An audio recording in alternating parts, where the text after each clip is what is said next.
Olá!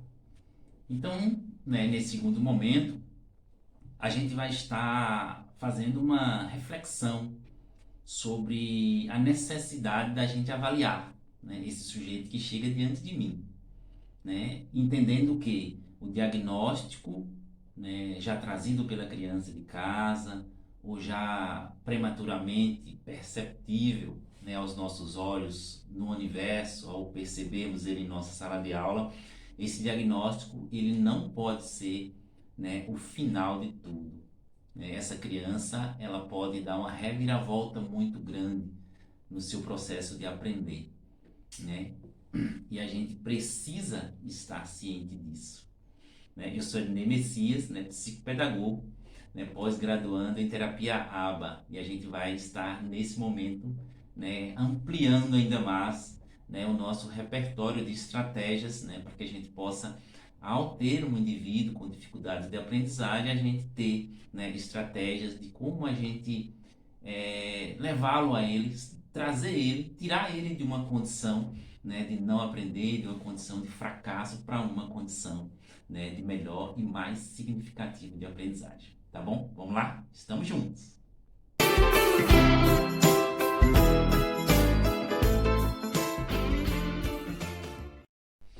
Pois é.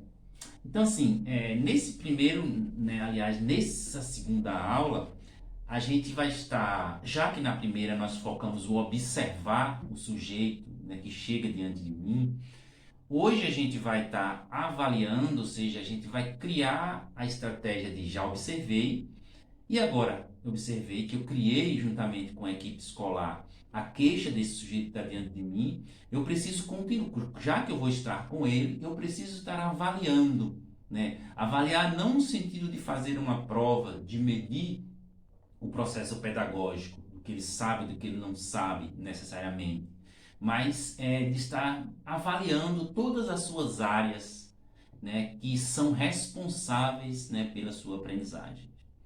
E assim, é preciso a gente perceber quais são os déficits, Quais são os déficits existentes nesse sujeito? Déficits, eu digo falta. Por exemplo, quando ele chega e ele vai se relacionar pedagogicamente, dentro do processo da leitura, da escrita, do ler, contar, nesse processo de assimilação, quais são os déficits perceptíveis nele? Ou seja, se estamos numa sala em que todos os alunos já leem e ele lê também, esses déficits são possíveis, nas questões das 4 operações, se for uma criança nesse nível, como ele opera, como o cérebro dele opera nessa questão. Então é importante percebermos quais são os déficits iniciais que ele demonstra ter, quais são as faltas, do processo que a grande maioria da turma já sabe e ele está em déficit. É avaliar esses aspectos que são essenciais para que a gente também não cometa certas injustiças com relação a ele. Perceber a família, ao perceber isso aí, avalie a família, após aquela análise situacional que eu comentei no vídeo anterior, foi feito após fazer aquela entrevista. Naquela entrevista, qual é a queixa que a mãe apresenta que ele tem em casa de déficit? O que ele não sabe que é apresentado pela mãe? Caso algumas famílias tenham essa dificuldade, mas é preciso também saber se a família sabe que ele está em déficit, Essa criança que chega diante de você, que a gente está aqui nesse segundo vídeo tentando ajudar na contribuição da avaliação, a família apresentou algum laudo médico, algum relatório médico que ele foi, apresentou algum laudo ou algum relatório ou algum documento de que ao longo da vida ela foi levada a algum médico por algum problema psicológico, algum problema comportamental. Isso é extremamente relevante a gente compreender. Nesse momento é preciso estabelecer logo essa reflexão para que a gente saiba quem é esse sujeito que está diante de mim. E a gente não pode continuar dando a nossa aula sem ter a certeza de quem é esse sujeito que está diante de mim. Se a forma como eu lido pedagogicamente pode estar ajudando ou comprometendo mais ainda a sua forma de aprender. E aí, nesse exato momento, é preciso a gente entender que quando eu não consigo dar saltos de qualidade, fazê-lo aprender, eu preciso encaminhá-lo. E esse encaminhamento ainda está desde o primeiro vídeo, aquela análise que a gente pediu, aquela realidade situacional desde a família e aqui feito junto com o coordenador. É impossível isso fazer? Não. É preciso a gente tirar um tempo, entender que esse sujeito está diante de mim, às vezes ele tem somente eu, né, para que possa fazê-lo, né, entrar num processo natural, né, de aprendizagem. E assim, essa questão que a gente fala, essa questão de avaliar, nós não estamos dizendo notadamente que essa avaliação significa a avaliação formal do ensino. Mas já que a gente observou esse sujeito que chegou diante de você, só observar não é o ponto final, mas é entender que vamos chegar num processo de diagnóstico. Vamos chegar num processo de entender esse sujeito, ele tem isso, ou ele possivelmente tem uma hipótese disso.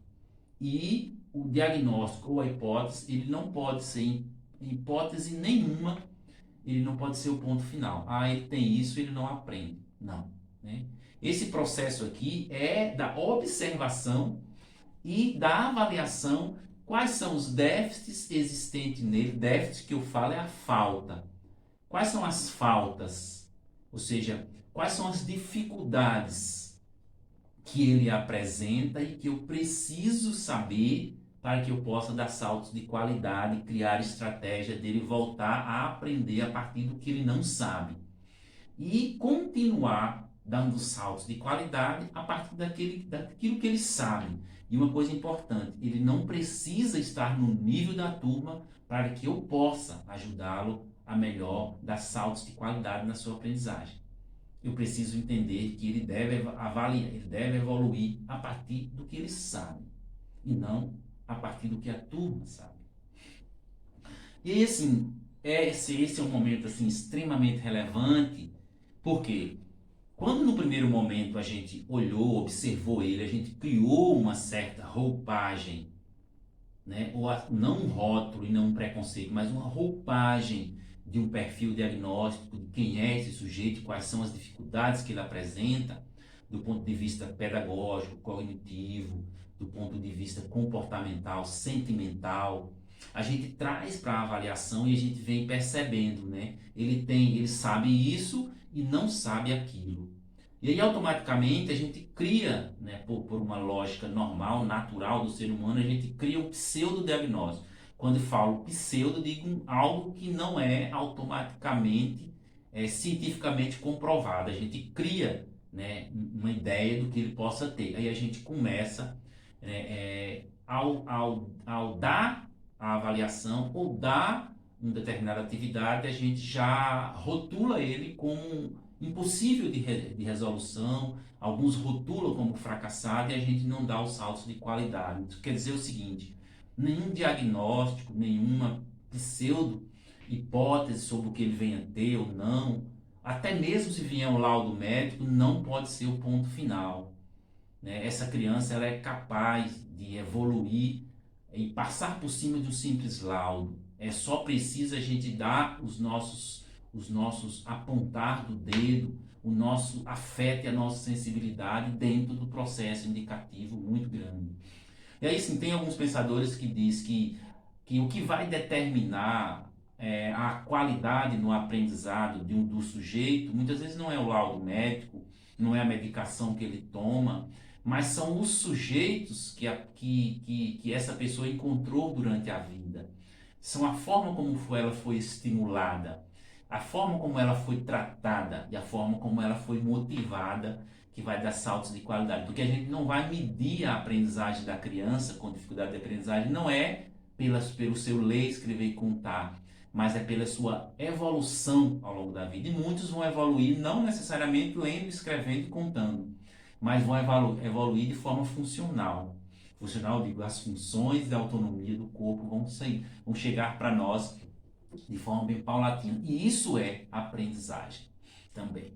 E assim, ao longo dessas questões, nós estamos num segundo momento, que você olhou, observou lá no primeiro vídeo, e nessa segunda aula é a gente criar estratégia de avaliar. Já que esse sujeito está diante de mim e eu tenho que dar um pouco de mim, eu preciso saber dele, né? Por exemplo, uma das primeiras questões da criança que tem uma dificuldade de aprendizagem que a gente precisa avaliar é a gente perceber quais são as possibilidades, né, que o cérebro da criança facilita no cérebro dela as possibilidades da aprendizagem.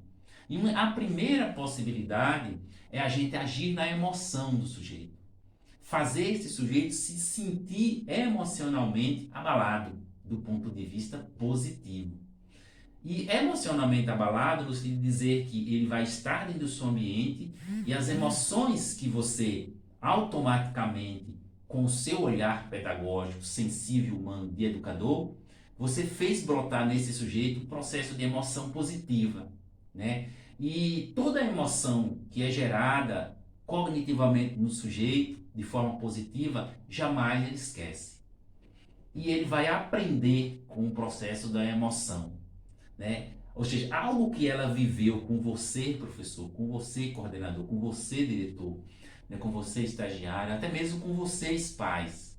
Aquela emoção, né, positiva, aquela emoção que viveu, que fez gerar, né, gerar um brilho, né? Não um brilho momentâneo, mas aquele brilho perene no olhar de uma criança com dificuldade de aprendizagem. Isso vai gerar nela, né, um processo motivacional muito grande, que é a segunda alternativa. Ou seja, a primeira é gerar nela emoções positivas, né? Criar estratégias positivas. Imagine como deve ser ruim para uma criança que vem de casa já com aspecto de fracasso, desmotivada, sem emoção, sem emoções e automaticamente abalada emocionalmente do ponto de vista positivo ou do ponto de vista negativo. Imagine como deve ser ruim chegar diante de você e ter que aprender. Essa é uma da tarefa nossa enquanto educador, né? Toda criança que se encontra, né, com as suas emoções, com lembranças emocionais positivas, ela tende a fluir cognitivamente e a aprender aspectos da vida funcional e aspectos da vida acadêmica com maior qualidade possível.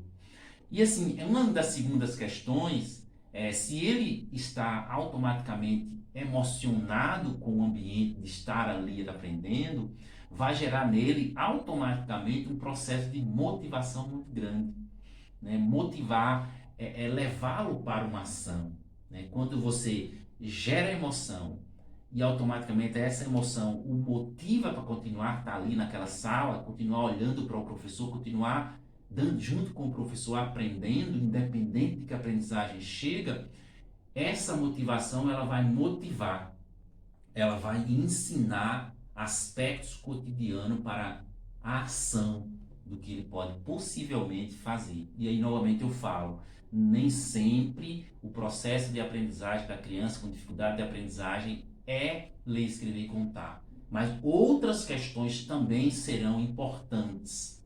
E a gente precisa entender, quando o meu aluno com dificuldades de aprendizagem, ele vai apresentar ao longo da vida dificuldades em ler, escrever e contar, eu preciso agir também como aprendizagem nas outras fontes essenciais para a sua vida, as suas outras áreas da autonomia. Essa sua criança, muitas vezes não sabe ir ao banheiro, muitas vezes ela está sentada e não sabe quando você chama, o responder, o pedir licença, o ficar sentado, ir lá fora, voltar. Tudo isso são aspectos de aprendizagem da vida cotidiana, que nós chamamos de aspectos funcionais da vida social. E precisa aprender também.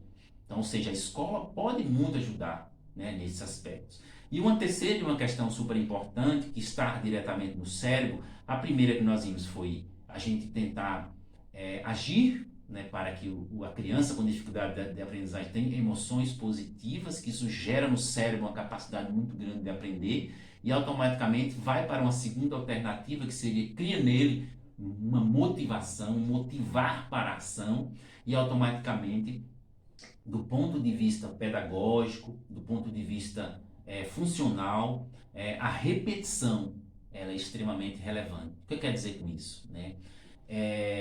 Quando você percebe que a criança ela apresenta uma lentidão, que isso é um processo de avaliação, uma lentidão para dar as respostas naquilo que está sendo solicitado em sala de aula, é preciso que para ela seja trabalhado um modelo de repetição.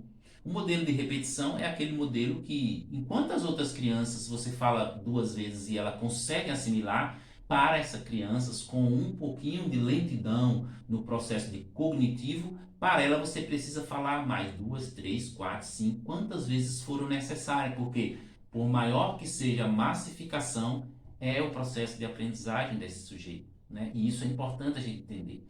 E assim, o processo que estou querendo dizer de repetição, isso é em todas as atividades que forem necessário um processo de observação do sujeito que está ali, daquela criança, porque nem sempre ele olhando para o professor que está explicando a atividade, ele consegue entender a consigna. Consigna significa assim, a pergunta que o professor faz ou o enunciado que ele faz de determinada questão, quando chega para a criança que está lá, muitas vezes no fundo da sala, que deve ficar na frente, sentar nas primeiras fileiras, muitas vezes até esse processo visual que ele observa, que ele chega, que ele vê o professor citando, demora para que ele possa compreender e emitir uma resposta. Aí o professor precisa muitas vezes estar falando e direcionando para ele e dizendo: você compreendeu? Né? Qual é a ajuda que você precisa? Precisa estar sempre próximo dele, falando várias vezes, repetindo a atividade.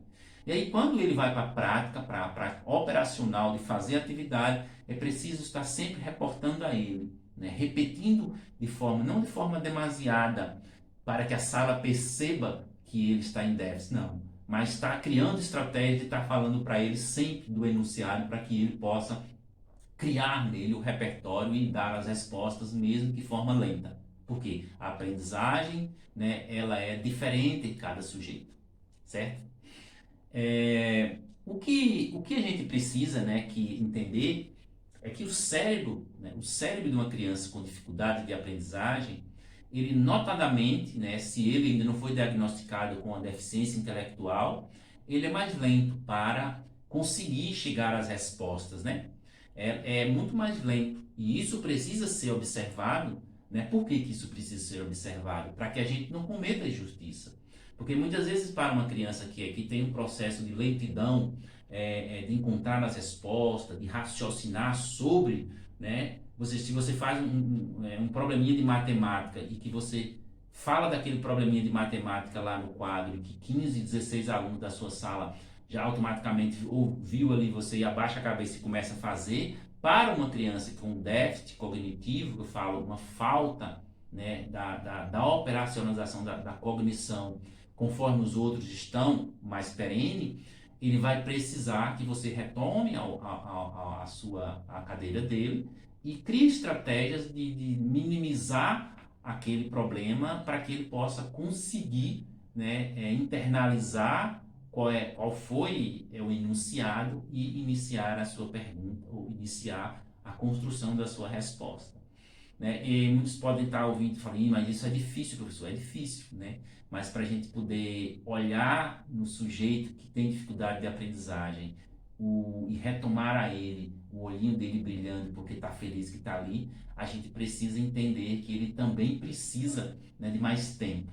Ele precisa que seja mais, assim, mais próximo dele, né? Porque falar no quadro virado para ele vai muitas vezes abaixar a cabeça para dizer para você, professor, que entendeu, mas na realidade ele está sofrendo ali porque ele não quer sentir vergonha do restante da turma. Então a gente precisa entender que ele tem esse déficit, independente se ele demonstrou que sabe, que precisa retornar no quadro. E aí, né? Você compreendeu? Vou repetir novamente junto com você.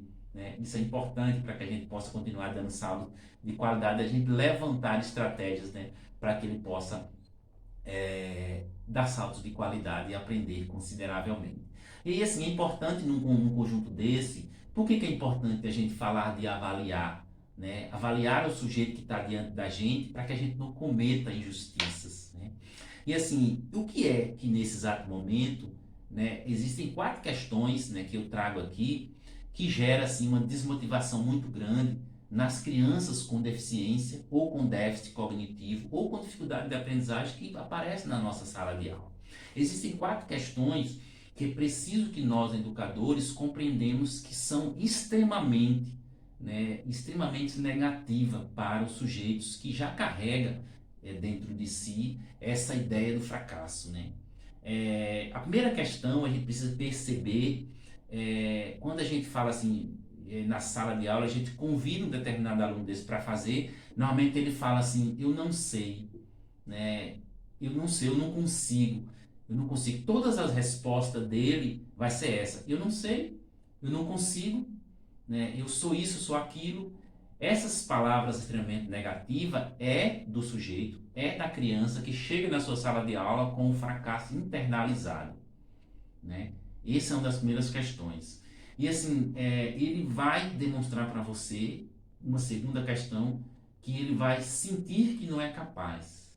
Todas as vezes, ou grande parte das vezes que ele é solicitado a fazer uma atividade, ele sente que não é capaz. E é importante a gente, como educador, perceber que aquilo ali é o fracasso internalizado, né? Essas duas questões, ela está extremamente ligada às pessoas que carregam déficit cognitivo, déficit na aprendizagem, que chega para nós diante da sala de aula. E aí, assim, eles precisam duas questões importantes para que isso possa ser são questões que vão possibilitar, né? Existem duas questões que vão possibilitar que a gente possa diminuir, né, esse fracasso internalizado. Primeiramente, entender e fazê-lo compreender que ele é aceito. Com essas suas dificuldades, ele é aceito ali naquele ambiente educativo. E que as suas dificuldades estarão sempre próximas do professor para serem resolvidas de forma coletiva com o professor, né? E a outra questão é o afeto, né? A aceitação e o afeto são duas questões que precisam estar perto. Por que que isso é importante? Porque quando a gente não pode chegar perto do sujeito que tem um déficit cognitivo, uma dificuldade de aprendizagem do ponto de vista funcional, do ponto de vista do ensino, porque ele já criou uma barreira, a gente tem que chegar com a aceitação. Você aceita, sempre que ele pisar na sala de aula, recebê-lo, né, com o abraço apertado, conduzi-lo até a sua cadeira e dizer para ele que você é importante, dizer para ele do afeto que ele extremamente carrega com todos naquele conjunto da escola, né? Por quê?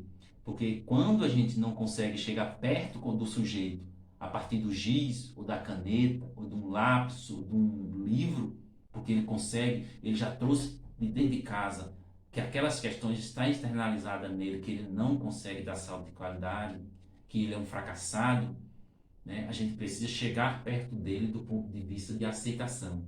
Entender que com todas as dificuldades que ele tem, ele é aceito naquele ambiente. Fazer os seus colegas também aceitar isso. E que, acima de tudo, eu, enquanto professor, tenho um afeto grande pela pessoa dele e não necessariamente pelo que ele sabe. Isso é extremamente também relevante nessa questão. E assim, dentro de uma questão de aprendizagem, a gente precisa compreender, né, que esse sujeito que chega diante de você, e muitas vezes quando ele demonstra que escrevendo, pelos cálculos ou pela verbalização ele apresenta déficit de aprendizagem, né, a gente precisa entender que existem outros canais no corpo fisiológico dele que a gente precisa também, né, avaliar, que a gente precisa também fazê-lo expressar, né? Que as aprendizagens, ela não se dá somente, né, quando ele está ali olhando o professor da aula e ele faz a escrita, faz a sua soma. Não, né? Existem os canais, é preciso perceber, né, que o canal visual, né, o canal auditivo, né, e o canal sinestésico, que é todo esse canal, né, do andar, do saltar, do correr, né, do abraçar, do tocar, né, todos esses canais psicomotores, né, eles precisam estar bem aguçados pelo professor, para que o professor possa também fazer com que aquele sujeito que apresenta um déficit cognitivo aprenda ou pelo menos consiga também experienciar outros canais do seu corpo para fazê-lo aprender. E aí é importante também o professor criar a estratégia de que esse sujeito com dificuldade de aprendizagem também tenha a oportunidade de explorar outros canais, né, do seu corpo, para que ele também possa perceber que ele consegue aprender ou até mesmo demonstrar na sala de aula outras habilidades, outras competências que não sejam aquelas competências ligadas ao ler, escrever e contar. E assim, fazendo isso, a gente vai estar dando oportunidade desse sujeito também encontrar outras alternativas, né, de aprendizagem. E isso é extremamente relevante, né? E assim, depois de todas essas informações do avaliar, né, eu me pergunto logo constantemente, né? Depois de todas essas informações sobre o sujeito, né? Como eu percebi o que ele sabe, o que ele não sabe, como eu posso melhor avaliar ele, como é que eu posso de fato ajudá-lo, né? Como é que eu posso considerar? Eu tenho todas as informações agora sobre ele, né? Como é que eu posso organizar o passo seguinte, né? Como eu posso agora organizar a atividade seguinte, né? Ou seja, eu já sei hoje, a família já me disse, né? A escola conseguiu construir comigo uma queixa escolar sobre ele, eu já sei mais ou menos como ele aprende, as dificuldades que ele tem, né? Como se ele é mais lento, se ele é mais rápido, né? Se ele não consegue ficar quieto, se ele tem um déficit de atenção, se ele é violento, se o comportamento dele é introvertido, né? Ou seja, eu já sei, né? E agora, né? Como eu posso ajudá-lo dentro do processo de aprendizagem escolar, né? E aí a gente vai para uma terceira aula, onde a gente vai focar, né? Nós chamamos de PDI, que é o Plano de Desenvolvimento Individualizado, ou o PEI, que é o Plano de Ensino Individualizado, que é assim, todas essas informações que a gente pegou da aula 1 e da aula 2, que a gente hoje sabe quem é esse sujeito, ou estes sujeitos que está na minha sala de aula, a gente vai agora criar um plano, né? Um plano para que a gente possa não mais, né, segregar, deixar ele à parte, mas incluir ele dentro do processo da minha sala de aula. Vamos? Até mais tarde. Tchau, tchau.